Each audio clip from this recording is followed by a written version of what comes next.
dans la vie, évite de fuir la souffrance. Parce que beaucoup de gens se compromettent, se prosternent parce qu'ils ne veulent pas souffrir.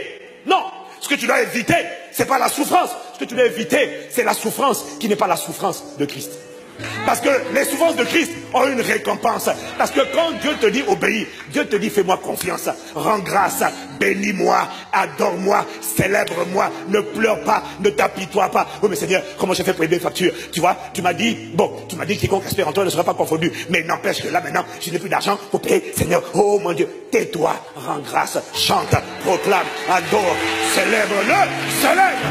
Il y a des fois dans la vie où je te garantis que tu ne commenceras pas par l'abondance. Tu finiras par l'abondance. Mais avant d'arriver à l'abondance, pour moi, le Saint-Esprit m'a fait comprendre, tu vois, pourquoi il a fait passer Israël par l'eau, par le feu, avant de les emmener à l'abondance. Il ne les a pas conduits dans l'abondance. Avant d'arriver à l'abondance, il les avait passés par le désert, les eaux amères. L'abondance sont passées par le désert.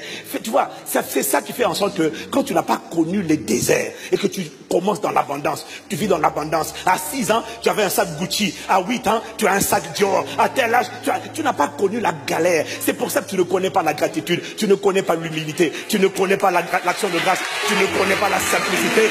Parce que tu es un enfant gâté. Oh, quand tu d'abord, tu as passé par les déserts de la vie. Tu as passé par les galères de la vie. Tu as passé par les frustrations de la vie. Tu as passé par les aigreurs. Tu as passé par le manque. Ce qui est important, c'est de ne pas t'arrêter au manque. Mais il faut passer par le manque afin d'apprécier et de dire merci. Oh, je te suis reconnaissant. Merci. Rends grâce à Dieu. Ce ne sera pas la fin de l'histoire. Mais tu dois passer par ces phases de la vie. N'évite pas la souffrance. Évite de souffrir inutilement des souffrances qui ne seront pas récompensées. Mais les souffrances de Christ seront récompensées. Lorsque sa gloire apparaîtra, lorsque sa gloire se lèvera. C'est comme le président, pendant les élections, souffre avec lui. Quand il sera au pouvoir, tu seras au pouvoir. La souffrance a des effets extraordinaires.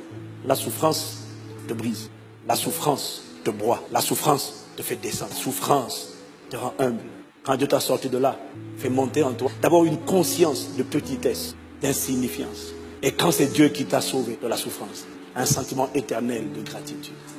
Qu'on n'enseigne pas à l'église, que les livres n'apprennent pas. Seule l'expérience t'apprend ces choses-là. Dis-lui Seigneur merci pour tout ce que tu permets. Parce que quand Dieu te dit lui faire confiance, même quand tes yeux ne voient aucun changement, ce que tu ne sais pas, c'est que dans le monde invisible, il y a quelque chose qui est en train de se préparer. Tant que tu fais ce que Dieu te demande de faire, Dieu a encore le pouvoir, Dieu a la main.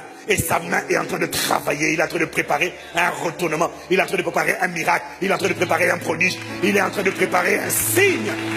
Ces souffrances dont je parle sont des étapes, mais après il y a l'abondance, après il y a la joie, après il y a la faveur.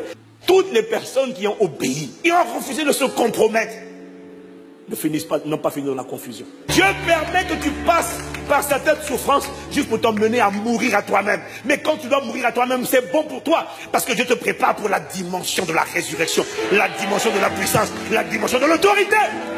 C'est pour un temps. Mais n'évite pas la souffrance.